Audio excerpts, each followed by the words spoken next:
தங்காலை பகுதியிலே அமைக்கப்பட்ட ஒரு ஹோட்டல் ஒன்றுக்காக 100 மில்லியன் ரூபாய் பணத்தினை லஞ்சமாக பெற்றாரா மஹிந்த ராஜபக்ச. நேற்றைய தினம் லஞ்ச ஊழல் ஆணைக்குழுவிலே 3 மணி நேரம் இடம்பெற்ற விசாரணை.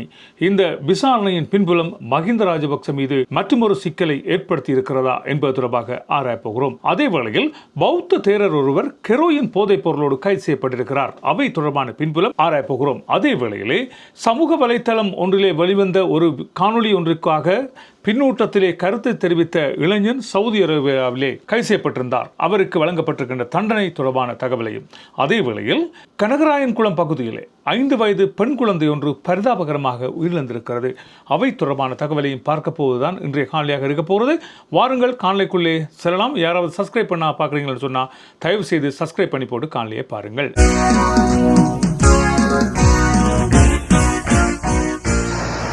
சரி, இன்று 28ஆம் திகதி செவ்வாய்க்கிழமை உங்களை சந்திப்பதில் மற்றற்ற மகிழ்ச்சி கொள்கிறேன். இப்பொழுது காணொலிக்குள்ளே வரலாம். என்னவென்று சொன்னால், கடந்த அரசாங்கங்கள் செய்ததாக சொல்லப்படுகின்ற பல்வேறுபட்ட ஊழல்கள் ஒவ்வொரு கட்டத்திலும் வெளிப்பட்டு கொண்டே வருகின்றன. அது மஹிந்த ராஜபக்ச கும்பலாக இருக்கலாம் அல்லது கோத்தபாய ராஜபக்சவாக இருக்கலாம்.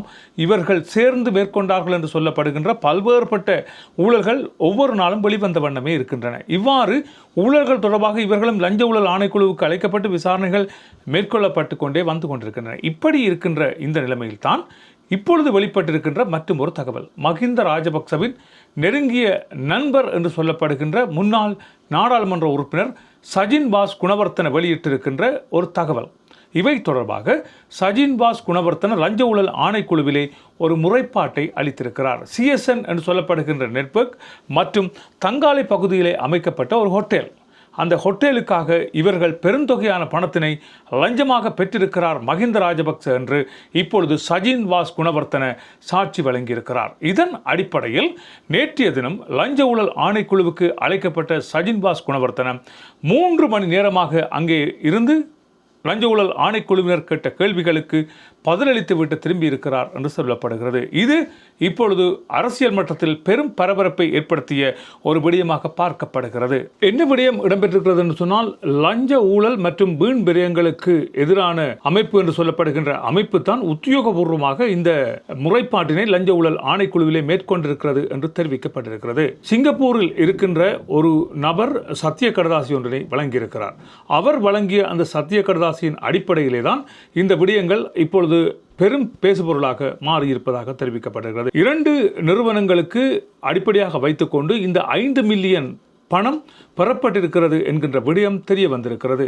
இந்த அரசாங்கம் பல்வேறுபட்ட ஊழல்களை செய்திருக்கிறது என்று முன்னர் தெரிவிக்கப்பட்டிருந்தாலும் கூட இவை நிரூபிப்பதற்குரிய பல்வேறுபட்ட சாட்சிகள் இல்லாமல் திண்டாட்டங்கள் ஏற்பட்டிருந்த நிலையில் இப்பொழுது இந்த அமைப்பு தனது அறிக்கையினை சமர்ப்பித்திருப்பதன் காரணமாக இது மஹிந்த ராஜபக்சவுக்கு பெரும் தலையீடியாக மாறப்போகிறது என்பதுதான் இன்றைய அரசியல் வட்டாரங்களின் பேச்சாக இருக்கின்றன. சரி, இப்பொழுது இந்த பணங்கள் என்ன தேவைக்காக பயன்படுத்தப்பட்டன என்கின்ற விடயமும் வெளிப்படுத்தப்பட்டிருக்கிறது. அதாவது தங்கால பகுதியிலே அமைந்திருக்கின்ற ஒரு ஹோட்டல் ஒன்றினை அமைப்பதற்காக இந்த பணம் பாவிக்கப்பட்டிருப்பதாக தெரிவிக்கப்பட்டிருக்கிறது. அதே வேளையில் மஹிந்த ராஜபக்சவின் மிக நெருங்கியது என்று சொல்லப்படுகின்ற CSN நெட்வொர்க்கை விரிவுபடுத்துவதற்காக இந்த பணங்கள் பயன்படுத்தப்பட்டிருப்பதாக தெரிவிக்கப்பட்டிருக்கிறது. 100 கோடி ரூபாய் பணம் என்பது இவர்களது பொக்கெட்டுக்குள் போடப்பட்டிருப்பது என்பதுதான் இப்பொழுது விசாரணைகளில் தெரிய வந்திருக்கிறது. உங்கள் பலருக்கு தெரியும், இராணுவ தலைமையகம் அமைந்திருக்கின்ற பகுதியிலே அமைக்கப்பட்டிருக்கின்ற அந்த ஹோட்டல், அதாவது சங்கர்லா என்று சொல்லப்படுகின்ற அந்த ஹோட்டல் அமைக்கப்பட்டிருப்பது நீங்கள் எல்லோரும் அறிந்த விடயம். அந்த ஹோட்டல் அமைக்கப்பட்ட பகுதி அரசாங்கத்துக்கு சொந்தமான ஒரு நிலம், இராணுவ தலைமையகம் அமைந்திருப்பதற்குரிய ஒரு இடம். எனவே அந்த இடத்தை இவர்கள் ஆட்டையை போட்டு விற்பனை செய்திருக்கிறார்கள் என்பதுதான் இப்பொழுது தெரிய வந்திருக்கின்ற விடயமாக இருக்கிறது. இது சஜின் வாஸ் குணவர்த்தனவுக்கு முற்றுமுழுதாக தெரிந்திருக்கிறது. எனவே தான் சஜின் வாஸ் குணவர்த்தனவை அடிப்படையாக வைத்து இந்த வழக்கு விசாரணை விசாரிக்கப்பட்டு வருவதாக தெரிவிக்கப்பட்டிருக்கிறது. சஜின் வாஸ் குணவர்த்தனா இவை தொடர்பாக எந்தவித தகவலையும் ஊடகங்களுக்கு தெரிவிக்கவில்லை என்று தெரிவிக்கப்படுகிறது. என்ன வகையான கேள்விகள் அங்கே கேட்கப்பட்டன, என்ன வகையான பதில்கள் இவரால் வழங்கப்பட்டன என்பது தொடர்பாகவும், மேலும் என்ன விடயங்களை அவர் வெளிப்படுத்தி இருக்கிறார் என்பது போன்ற தகவல்கள் எவற்றையும் இதுவரை உத்தியோகபூர்வமாக நம்மால் பெற்றுக்கொள்ள முடியவில்லை. ஆனால் 3 மணி நேர விசாரணை என்பது சாதாரண விசாரணையாக இருந்திருக்காது என்பது மட்டும் புலப்படுகிறது. அதாவது இவரிடம் அக்குவேறு ஆணிவேறாக பல்வேறுபட்ட விடயங்கள் பேசப்பட்டிருக்கும் என்று தெரிவிக்கப்படுகிறது. எந்த காலகட்டத்திலே இவை பெறப்பட்டிருந்தன, எவ்வாறு இவை கைமாற்றப்பட்டிருந்தன என்பது போன்ற பல்வேறுபட்ட விடயங்கள் இவரால் தெரிவிக்கப்பட்டிருக்கும் என்றே நம்பப்படுகிறது. மஹிந்த ராஜபக்சவின் நம்பிக்கைக்குரியவராகவும் ஒரு காலத்தில் அவரின் மிக மிக நெருங்கிய நண்பராக இருந்தவர் என்று சொல்லப்படுகின்ற சஜின்வாஸ் குணவர்த்தன இன்றைய தினம் மஹிந்த ராஜபக்சவுக்கு எதிராக சாட்சி வழங்கியிருக்கிறார் என்பது பெரும் பேசுபொருளாக மாறியிருக்கின்ற அதே வேளையில் இந்த அரசாங்கம் ஆட்சிக்கு வந்த இந்த அரசாங்கம் பழைய ஃபைல்களை தூசி தட்டி பல்வேறுபட்ட ஊழல்வாதிகளை கைது செய்வோம் என்றே ஆட்சிக்கு வந்திருந்தார்கள். அதற்குரிய வேலைப்பாடுகள் மெல்ல மெல்ல ஆரம்பித்திருக்கிறதா என்கின்ற கேள்வியும் இப்பொழுது ஊடகங்கள் மத்தியில் பரபரப்பாக பேசப்படுகின்றன.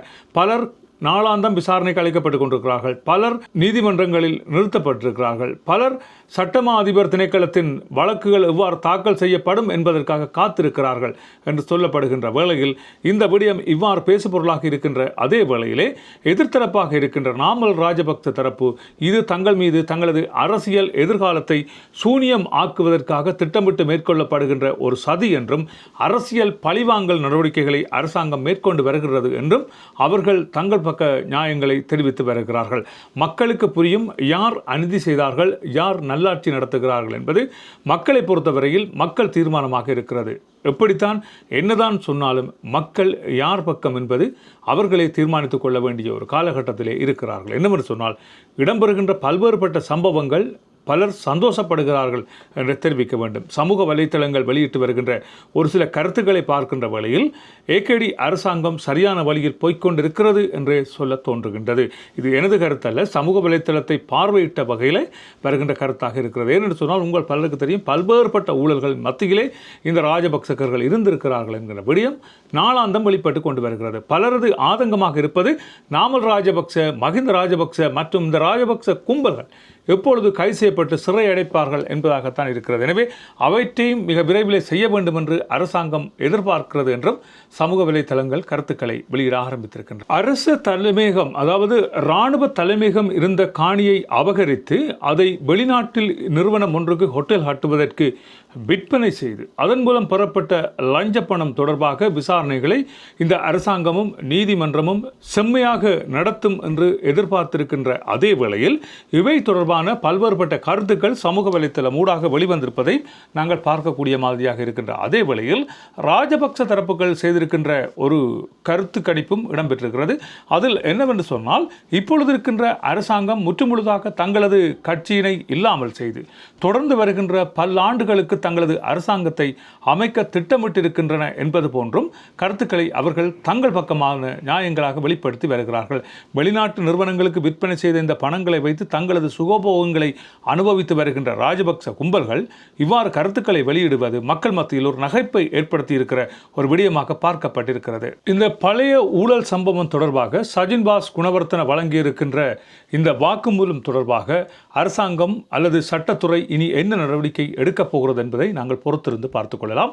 அல்லது கடந்த காலங்களில் இடம்பெற்றது போன்று இதுவும் ஒரு வாக்குமூலத்தோடு கடந்து செல்ல போகிறதா என்பதை இனி வருகின்ற நாட்கள் தான் தீர்மானிக்க வேண்டும் என்பதாக கருத்துக்கள் முன்வைக்கப்படுகின்றன.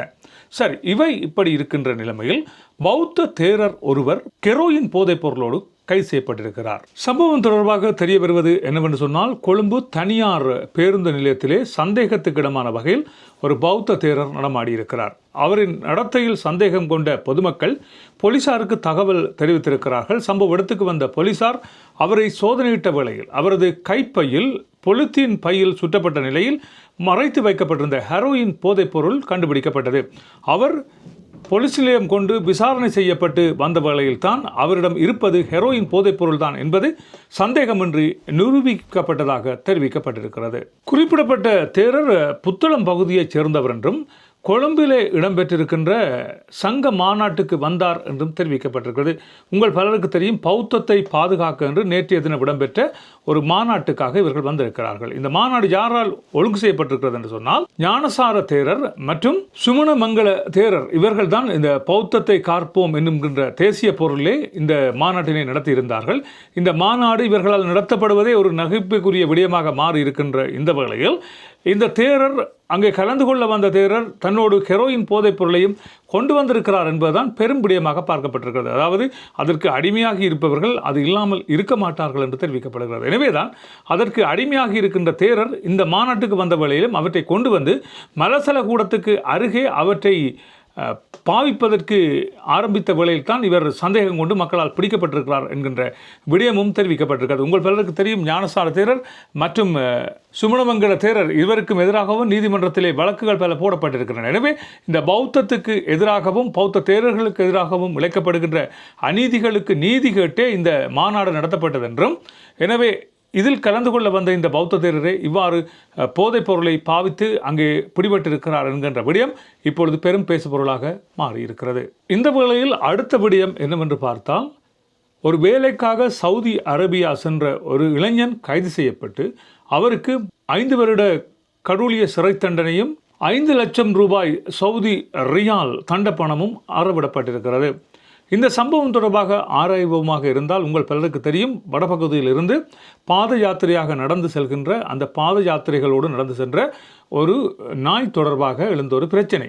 அந்த நாயை ஒருவர் தாக்கினார் என்று சொல்லப்படுகின்ற சம்பவத்திலே அதனை சமூக வலைத்தளம் ஊடாக பதிவிட்ட ஒரு நபரின் கருத்துக்கு கீழே கருத்திட்டார் என்று சொல்லப்படுகின்ற அனோஜன் என்று சொல்லப்படுகின்ற ஒரு தமிழ் பையன்.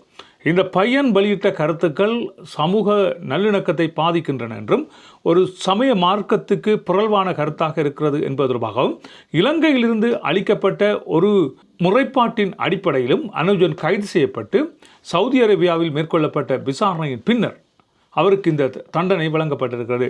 உழைப்பதற்காக ஒரு நாட்டுக்கு வந்து சர்வசாதாரணமாக ஒரு சமூக வலைத்தளம் ஊடாக பதிவிட்ட ஒரு பதிவிற்கு இந்த தண்டனை வழங்கப்பட்டிருப்பது உண்மையில் ஏற்றுக்கொள்ள முடியாத ஒன்றாக இருந்தாலும் கூட பலருக்கு இது ஒரு பாடமாக இருக்க வேண்டிய ஒரு சந்தர்ப்பம் ஏற்பட்டிருக்கிறது.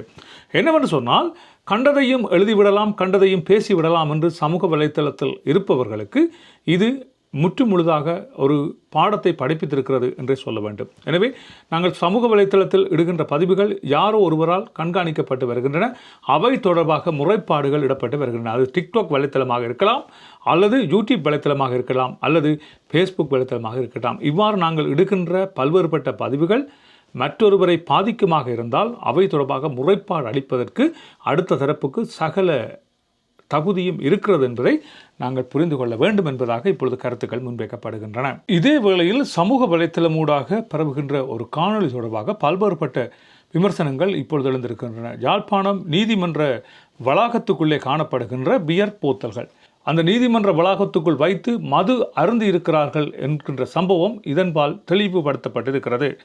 ஒரு நீதி தேவதை உயரிய சபை என்று சொல்லப்படுகின்ற ஒரு நீதிமன்ற வளாகத்துக்குள் வைத்து இவ்வாறு மது அருந்தி இருக்கிறார்கள் என்றால் இவர்கள் எப்படிப்பட்ட சமூக விரோதிகளாக இருப்பார்கள் என்பது தொடர்பாக பல்வேறுபட்ட கருத்துக்கள் இப்பொழுது முன்வைக்கப்படுகின்றன. என்னவென்று சொன்னால், நீதிமன்ற வளாகத்துக்குள் பொருத்தப்பட்டிருக்கின்ற சிசிடிவி கேமராவில் இவை கண்காணிக்கப்பட்டு யார் நீதிமன்ற வளாகத்துக்குள் வைத்து மது அருந்தினார்கள் என்கின்ற விவரம் வெளிப்படுத்தப்பட வேண்டும் என்பதாக இப்பொழுது சமூக வலைத்தளம் எங்கும் கருத்துக்கள் பரவ ஆரம்பித்திருக்கின்றன. நீதிமன்ற வளாகத்திலே வந்து இவ்வாறு பியர் போத்தல்களை கொண்டு வந்து குடித்துவிட்டு மது போதையில் திரிந்த அந்த நபர்கள் யார்? இதுதான் இப்பொழுது பேசுபொருளாக மாறியிருக்கிறது. நல்லது உறவுகளே, இவைதான் இன்றைய செய்தி குறிப்பாக இருக்கின்றன. மற்றும் ஒரு செய்தி குறிப்பில் உங்களை சந்திக்கலாம். அதுவரை அன்பு வணக்கங்களை கூறி விடைபெறுகிறேன். நன்றி, வணக்கம்.